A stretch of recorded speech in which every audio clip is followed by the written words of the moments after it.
এইবার আমরা দেখব অর্থায়নের নীতিসমূহ। এখন প্রত্যেকটা ব্যবহার কিছু না কিছু নীতি থাকে। সো এই অর্থায়নের কিছু নীতি আছে এবং এইটা হচ্ছিল এই অধ্যায়ের one of the most important topic. Actually এই চ্যাপ্টারে যেগুলো পড়ালাম এর লক্ষ্য সমূহ বা আমার হচ্ছিল যে প্রথমে যা দেখলাম আমার এই যে কাজগুলো, কাজ, লক্ষ্য, তারপরে এই নীতি, এই সবগুলাই কিন্তু very very important for our admission test. ভালো মতন বুঝতে হবে। আচ্ছা, সো অর্থের নীতি সমূহকে আমরা তিনটা নীতি দেখছি। একটা হচ্ছে ঝুঁকি ও মুনাফা নীতি, যত বেশি ঝুঁকি তত বেশি মুনাফা। তারল্য মুনাফা নীতি, আমার তারল্য বেশি হলে মুনাফা কম হবে, তারল্য কম হলে মুনাফা বেশি হবে। এবং লাস্টে পোর্টফোলিও বৈচিত্র্যের নীতি, আমার ইনভেস্টমেন্ট যত ডাইভার্সিফাই হবে আমার ঝুঁকির পরিমাণ তত কমে আসবে। আমরা এখন একটা একটা করে দেখবো। দেখো, ঝুঁকি ও মুনাফা নীতি এটা কি বলে? বিনিয়োগ যত ঝুঁকিপূর্ণ, দেখো বিনিয়োগ যত ঝুঁকিপূর্ণ প্রত্যাশিত মুনাফার হার তত বেশি। আমাকে বললো রায়ান, আমার নাম রায়ান, আমাকে বললো রায়ান তোমাকে আমি 500 টাকা দিলাম, তুমি ব্যাংকে রাখতে পারো, ব্যাংকে রাখলে তোমার আয় হবে 5%। শেয়ার মার্কেট রাখতে পারো, শেয়ার মার্কেট রাখলে তোমার আয় হবে 5%। আমি কখনো শেয়ার মার্কেটে টাকা রাখবো? কারণ ভাই আমি ব্যাংকে টাকা রাখলে টাকা আমার 100% সেফ, কিন্তু শেয়ার মার্কেটে আমার টাকা কিন্তু সেফ না ভাই। আমার শেয়ারের দামই কমে যেতে পারে, লস হতে পারে। তো আমাকে যদি বলো তুমি শেয়ারে টাকা ইনভেস্ট করো, তোমাকে সেই একই 5% দিব, আমি রাজি হবো না। আমি বলবো ভাই আমাকে অবশ্যই বেশি দেন, 10, 12, 15% দেন, বিকজ আমার ব্যাংকে রাখলে আমি 5% পাবো উইদাউট এনি রিস্ক। সো আমার যখন রিস্ক বাড়বে আমার কিন্তু সাথে সাথে প্রত্যাশিত আয়ের পরিমাণ বেড়ে যাবে। দেখো, প্রত্যাশিত কেন বলা হচ্ছে? আমি রিস্ক বেশি নিচ্ছি বলে আমার আয় বেশি হবেই না, বাট আমি বেশি আয় প্রত্যাশা করব। বিনিয়োগ হতে প্রত্যাশিত মুনাফা অপেক্ষা প্রকৃত মুনাফা কম হওয়ার সম্ভাবনাকে ঝুঁকি বলে। আমি যেটা প্রত্যাশা করলাম যে মুনাফা, সেইটা অপেক্ষা প্রকৃত মুনাফা যদি কম হয় সেটাকে বলা হয় ঝুঁকি।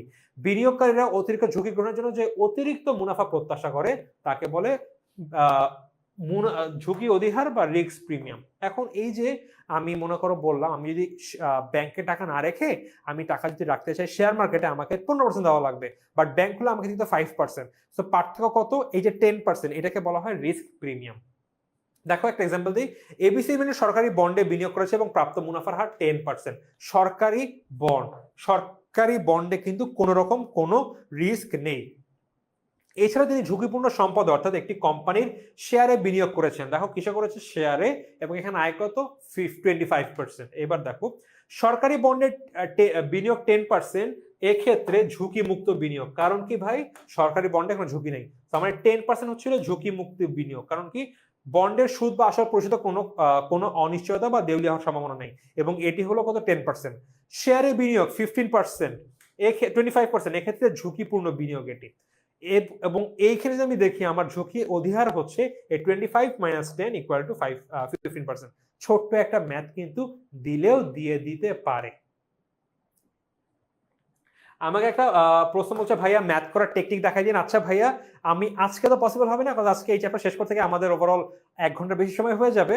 সো আমরা পরবর্তী অন্য একদিন কিন্তু ম্যাথ করার টেকনিক দেখে নিব। সো এই হলো আমাদের ঝুঁকি এবং মুনাফা নীতি। বেসিক্যালি আমি যত বেশি ঝুঁকি নিব আমার প্রত্যাশিত মুনাফার পরিমাণ তত বেশি হবে, ঝুঁকি যত কম আমার প্রত্যাশিত মুনাফার পরিমাণ তত কম। এইটা আমার ঝুঁকি ও মুনাফার নীতি। এবার আমি দেখবো তারল্য ও মুনাফার নীতি। তারল্য কি? দেখো, এক কথায় হচ্ছে তারল্য যখন অধিক হবে আমার বিনিয়োগ হবে কম, আমার মুনাফা হবে কম।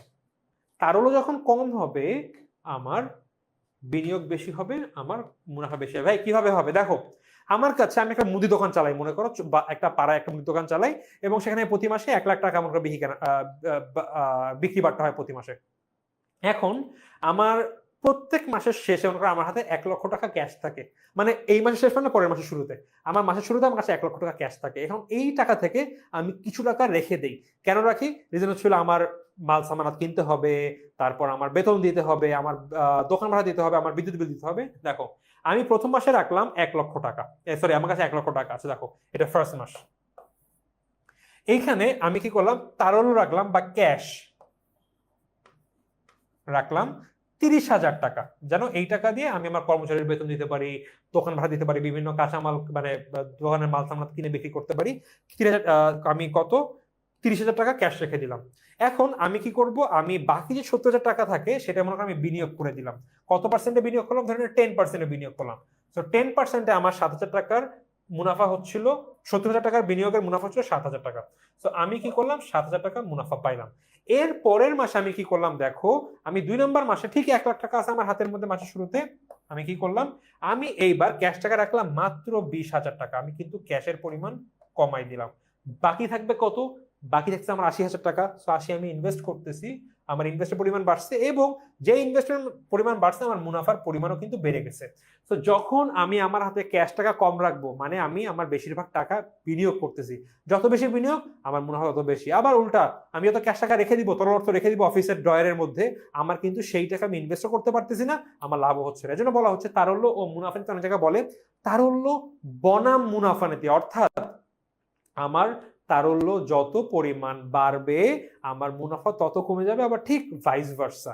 যখনই আমার তারল্যর পরিমাণ কমে যাবে আবার মুনাফার পরিমাণ বেড়ে যাবে। কারণ কি ভাই, যখন আমার তারল্য কমে যাচ্ছে তখন কিন্তু আমাদের বিনিয়োগের পরিমাণ বাড়তেছে এবং বিনিয়োগ বাড়লে আমাদের কিন্তু মুনাফাও বাড়তেছে। এরপরে আমাদের আরেক টপিক পোর্টফোলিও বৈচিত্র্যায়ন। তো পোর্টফোলিও বৈচিত্র্যের নীতি কি, যে ভাই পোর্টফোলিও বৈচিত্র্যের নীতি বলতে বোঝায় বিনিয়োগকৃত অর্থ একটি সম্পদ অথবা প্রকল্পে বিনিয়োগ না করে একাধিক প্রকল্পে বিনিয়োগ করা। মূল কথা কোথায় ভাই? আমাদের মূল কথা একাধিক প্রকল্পে বিনিয়োগ করা। এটা হচ্ছে আমাদের পোর্টফোলিও বৈচিত্র্যায়ন। পোর্টফোলিও বৈচিত্র্যায়নের একটি মাত্র উদ্দেশ্য, এবং উদ্দেশ্যটা কি? উদ্দেশ্য হচ্ছে ঝুঁকি কমানো। দেখো আমার কাছে অনেকগুলো টাকা আছে, আমি টাকাগুলো কি করলাম? আমি টাকাগুলো একটা একক সিকিউরিটিতে ইনভেস্ট করতে পারি। কোথায় ইনভেস্ট করব? আমি ইনভেস্ট করলাম হচ্ছিল বেক্সিমকো লিমিটেডে। আমি একটা এক্সাম্পল দিই। দেখো আমার কাছে আছে হচ্ছিল সব মিলায় 500 টাকা। 500 টাকা প্রথম সিনারিও, আমি 500 টাকা ইনভেস্ট করলাম বেক্সিমকোতে,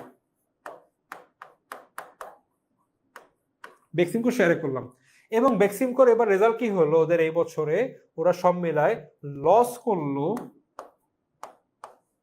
10%। আলটিমেটলি আমার অ্যাসেট কত হচ্ছে?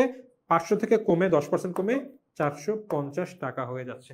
আমার কিন্তু লস, কাজ আমি এক জায়গায় ইনভেস্ট করলাম। এবার আমি একটু চালাকি করলাম যে ভাই পরের বছর না, আমি এইবার 500 টাকা এক জায়গায় ইনভেস্ট করব না, আমার 500 টাকা। এইটাকে আমি টোটাল 3টা জায়গায় ভাগ করলাম,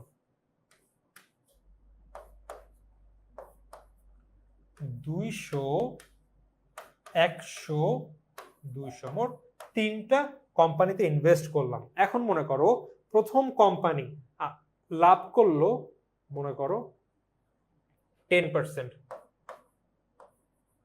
গেল, এই কোম্পানিতে মনে করো 8% লাভ হলো, এই কোম্পানি আমার কি করলো?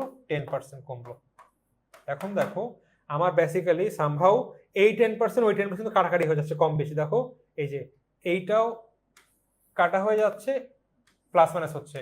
আমি 100 টাকার উপরে আমি কিন্তু অ্যাটলিস্ট আমার কি 100 টাকা বেড়ে আমার 108 টাকা হচ্ছে। তো দিন শেষে আমার 500 টাকা বেড়ে 508 টাকা হচ্ছে। তো দেখো আমি এক জায়গায় ইনভেস্ট করেছিলাম বেশি লাভের আশায়, আমার ক্ষতি হয়ে অনেক কমে গেল। অন্য জায়গায় আমি একটু কম কম অ্যামাউন্ট ইনভেস্ট করলাম, কম নিয়েছিলাম, সো আমার কিন্তু দেখা গেল লাভ কম হলো, কিন্তু স্টিল আমি কিন্তু আমার সম্পদের পরিমাণ কিছু বাড়ছে, অল্প একটু হইলো, কজ আমি পোর্টফোলিও মেনটেন করছি, যার জন্য আমি আমার যে রিস্ক সেই রিস্কটাকে আমি কয়েকটা ভাগে ভাগ করে দিছি, সো দ্যাট আমার এই রিস্ক কমে আসে।